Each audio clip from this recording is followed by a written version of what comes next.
আন্তর্জাতিক খ্যাতি সম্পন্ন চিকিৎসক, এই দাতব্য চিকিৎসালয়ের পরামর্শদাতা চিকিৎসক আমাদের পরম শ্রদ্ধেয় ডক্টর প্রণাম চক্রবর্তী মহোদয়কে আমরা কিছু বলবার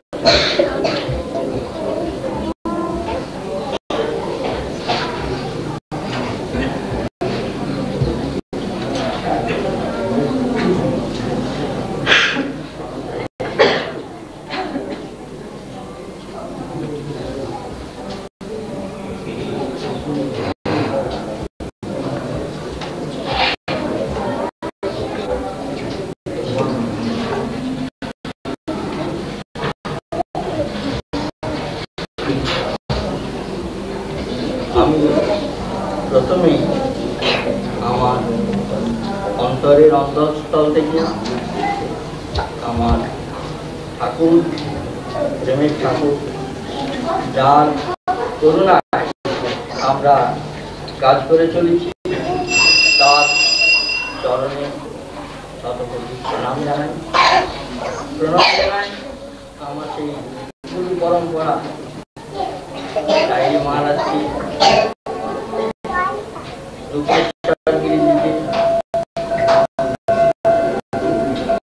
পরম গুরুদেব মতিলাল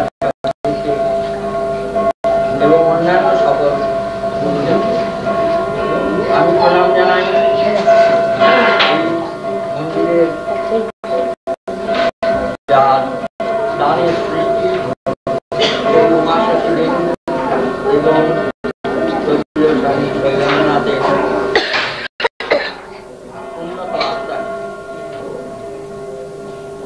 আর প্রণাম জানাই আজকে যার আবির্ভাব দিবস উপলক্ষে আমাদের এই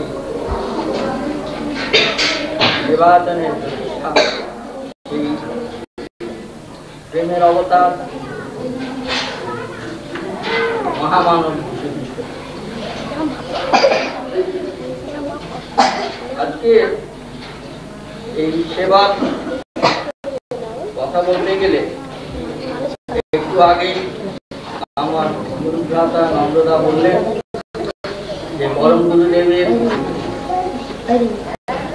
সেবা ছিল একটা মস্ত বড়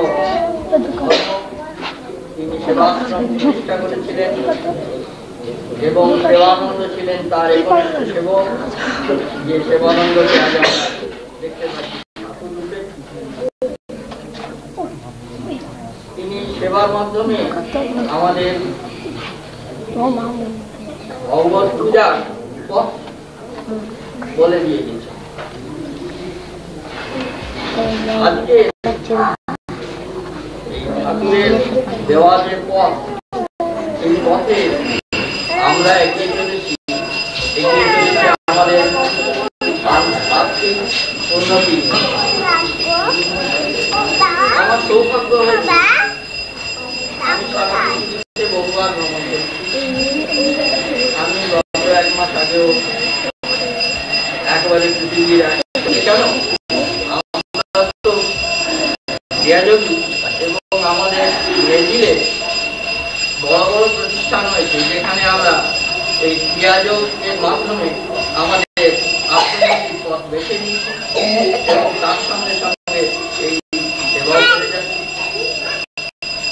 তারপরে আর্জেন্টিনার বুয়েনোস আয়ারেস শহরে দেখি অসংখ্য মানুষ যারা এই ক্রিয়াযোগ অভ্যাস করেছে। যখন তাদের সাথে পরিচয় সূত্রে তারা জানলেন যে আমিও একই পথে করছি, তখন যে কদিন ওখানে ছিলাম প্রায় প্রতিদিন একটার পর একটা বাড়িতে নিমন্ত্রণ হয়েছে এবং সেখানে বিভিন্ন এই ক্রিয়াযোগের নানা অবস্থা নিয়ে আলোচনাও করেছি। তা থেকেই বোঝা যায় যে আজকে সারা পৃথিবীতে আমাদের এই যে ঠাকুরের দেওয়া ছড়িয়ে পড়েছে। শুধু ভারতবর্ষ নয়, ভারতবর্ষের বাইরে ইউরোপের প্রায় প্রতিটি দেশে, শুধু আমেরিকা দক্ষিণ আমেরিকাতেও, ভেনেজুয়েলাতে আমার এক বিশেষ বন্ধু ডক্টর রিস্কে, যিনি এবার ইন্টারন্যাশনাল অর্গানাইজেশনের প্রেসিডেন্ট হতে চলেছেন, তার স্ত্রী, তিনি এলেন। দেখে মনে হয় যে অত্যন্ত আধুনিক ভদ্রমহিলা, কথাবার্তা ইত্যাদি।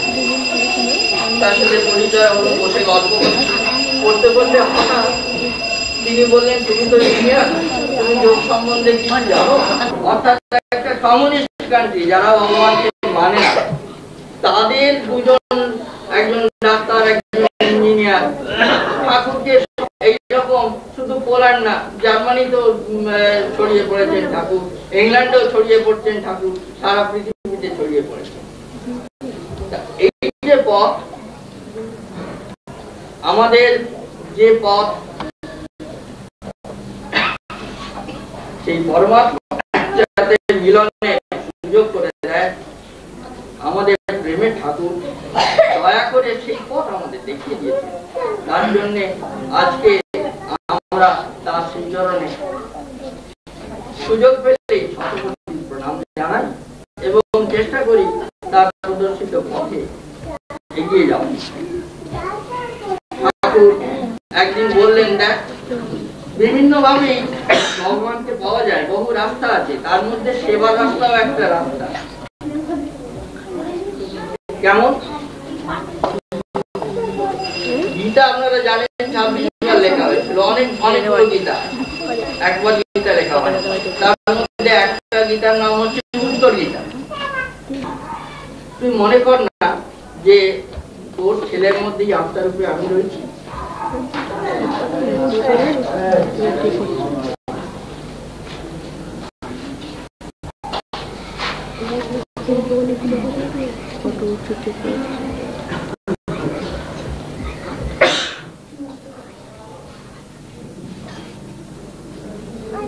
তিনি বললেন যে তার শ্বশুর শাশুড়ি যে যাকে যখন সেবা করছে, সেই শ্রীকৃষ্ণকেই সেবা করছে। এমনকি সে নিজে যখন সে চান করে কি করছে, সেই যে মন্দিরের মধ্যে স্বয়ং ভগবান আত্মার রূপে বসে আছেন, সেই মন্দিরকে সে পরিমার্জন করছে। খাদ্য সে গ্রহণ করছে। কে খাচ্ছে? আমার জীবটি খাচ্ছে। আমি তো দাঁত দিয়েছি বলছি, জীবটি আস্বাদন গ্রহণ করে সেটা চলে যাচ্ছে গলার মধ্যে, গলা খাচ্ছে না, চলে যাচ্ছে পেটে, পেটও খাচ্ছে না, সেখান থেকে কতগুলো কেমিক্যাল রিঅ্যাকশন হয়ে ইন্টেস্টিন থেকে আস্তে আস্তে প্রতিটি নরের মধ্যে আমি নারায়ণকে দেখতে পাই। এই কথা চিন্তা করে আমার কাজের মধ্যে নারায়ণের সেবার মনোভাব নিয়ে যদি চলতে পারি, তাহলেই ঠাকুরের শিক্ষা আমাদের সম্পূর্ণ হবে এবং গুরু কৃপায় কেবলম আমরা বলবার অধিকারী হব।